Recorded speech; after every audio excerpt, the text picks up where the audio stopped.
Hello friends, चलते आज बाली prawn तैयारी करवा।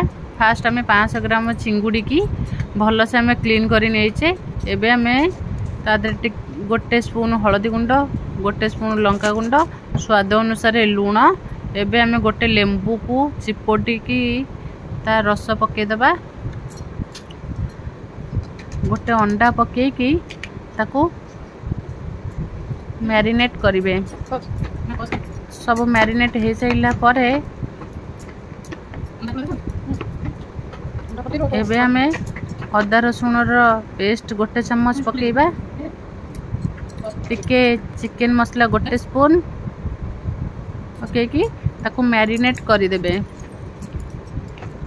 मैरिनेट कर साइला पर एबे आमे कॉर्नफ्लोर 2 ରୁ 3 चम्मच ताको आउ थरे मैरिनेट करिवे।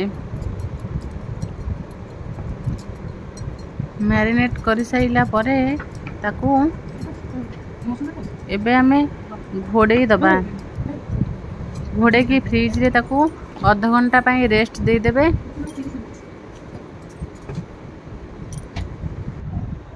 आधा घंटा परे आमे फ्रिज रू काढ़ी साइला परे एबे आमे सबू प्रॉन को स्टिक साहाय्य रे आमे एमती सजेई दबा। बाली प्रॉन घरे करके खाइबे, बहुत बढ़िया लागिबो। आपण माने थरे ट्राई करके देखंतु। एमती आमे 500 ग्राम चिंगुड़ी की आमे सब एमती गोटे स्टिक साहाय्य रे भल से आमे ताको गोटे स्टिक रे दीटा चिंगुड़ी आमे दे दबा, देकी ताको भल से सजेई देबे। चिंगुड़ी खसिबा भल से देबे, नले हाथ बाजी जीव स्टिक रे।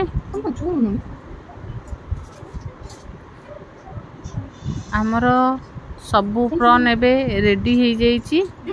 एबे आमे गोटे पैन बसईचे, पैन आमे किछि तेल दे दबा, तेल ताको गरम हवा पई छाड़ी दबा। एबे आउ गोटे प्लेट रे किछि कॉर्नफ्लेक्स नहींचे, आमे चिंगुड़ी की भल से कॉर्नफ्लेक्स साहाय्य रे ताको प्रेस करी दबा, जेमती सबू चिंगुड़ी रे कॉर्नफ्लेक्स लागी जीवो।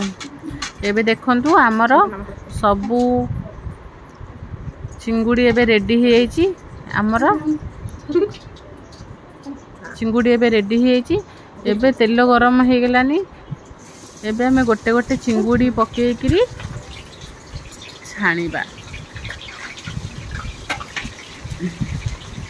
घरे एमिति बनातु, बहुत कम जिनस रे आमे बाली प्रॉन घरे तैयारी करि परिबा।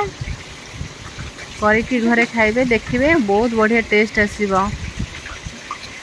एबे ताको टिके गोल्डन ब्राउन कलर हवा पर्यंत छाणीबा। छाणीके एबे आमे टिश्यू पेपर्स को सबू प्रॉन काढ़ी दबा।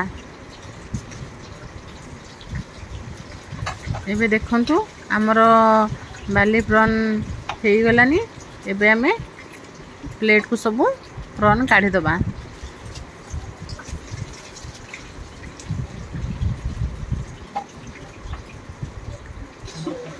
काढ़ी साइला परे एबे आमे आउ गोटे चिंगुड़ी पकई दबा। आउ दुईटा चिंगुड़ी थिला ताको पकई दबा, पकईकरी भल से ताको गोल्डन ब्राउन हवा पर्यंत आमे छाणीबा।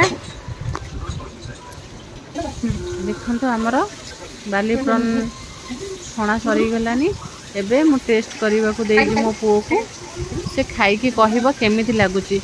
चिंगुड़ी की मु ताको मायोनीज सहित देइची खाइया पई। आपन चाहिले ताको टमाटर सॉस नले पुदीना सॉस लगे करी खाई परिबे। एबे हमर बाली प्रॉन रेडी हो जाइए। घरे करंतु आउ खांतु।